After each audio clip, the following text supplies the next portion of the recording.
Most people fall apart the moment things get hard.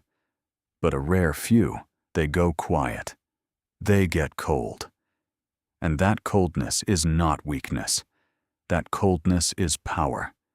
There is a version of you that exists beyond panic, beyond fear, beyond the emotional storms that have been controlling your life. And the question is not whether that version of you is real. The question is whether you are willing to become it. We live in a world that rewards reaction. Social media celebrates outbursts. People applaud drama. And somewhere along the way, we started confusing emotion with strength. We started thinking that the loudest person in the room was the most powerful one. But watch the most dangerous people in any room, the negotiator, the surgeon, the chess grandmaster, and you will notice something. They are still. They are measured. They have ice in their veins. This is the struggle most people never talk about. The inability to control yourself when everything around you is on fire. You lose a deal and you spiral. Someone disrespects you and you react before you think. Your plans collapse and instead of pivoting, you freeze or explode. And afterward, when the dust settles, you sit with the shame of having lost control again. That shame is not failure. That shame is a signal that somewhere inside you, you already know there is a better way to respond.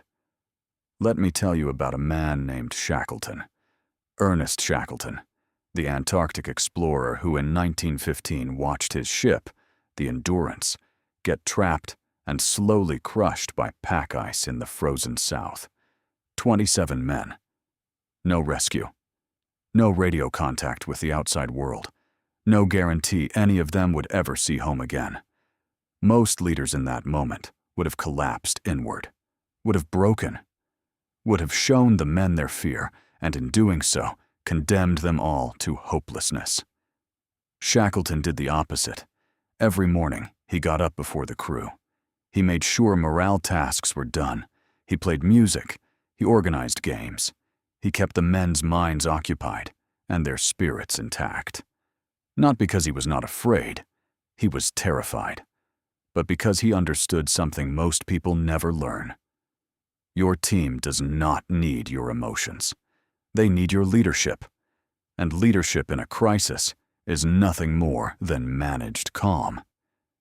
He then sailed an open lifeboat 800 miles across one of the most violent oceans on Earth to get help. 800 miles. In a wooden boat. In Antarctic winter.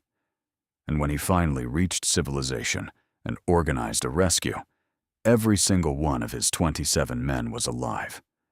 Ice in his veins. Not the absence of feeling, the mastery of it. Here is the deeper truth that most people miss. Emotional control is not suppression. It is not about pretending you feel nothing. Shackleton felt everything. He felt the weight of 27 lives. He felt the cold. He felt the helplessness. But he chose, deliberately and daily, where his energy would go. That is the insight. The ice is not about being cold to the world. The ice is about being so internally disciplined that external chaos cannot dictate your next move. Think of it like water in a storm. Undisciplined emotion is a flood, destructive, directionless, consuming everything in its path. But water with a channel becomes a river, and a river can carve through mountains. The ice in your veins is the channel. It does not stop the feeling, it directs it. Most people are being ruled by the weather of their own minds. Sunny one day, a storm the next. And they wonder why they cannot build anything lasting. You cannot build on ground that keeps shifting. And you cannot build a life on a mind that reacts to every wave. So what does this actually look like in practice? It starts with the pause, that single breath between stimulus and response. Someone sends you an email that makes your blood boil. You pause before you reply. Your business hits a rough month. You pause before you catastrophize. You get rejected. You pause before you conclude the story is over.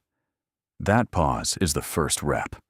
And like any muscle, it gets stronger the more you train it. Then comes the reframe. Instead of asking, "Why is this happening to me?" you ask, "What does this require of me?" One question makes you a victim. The other makes you a strategist.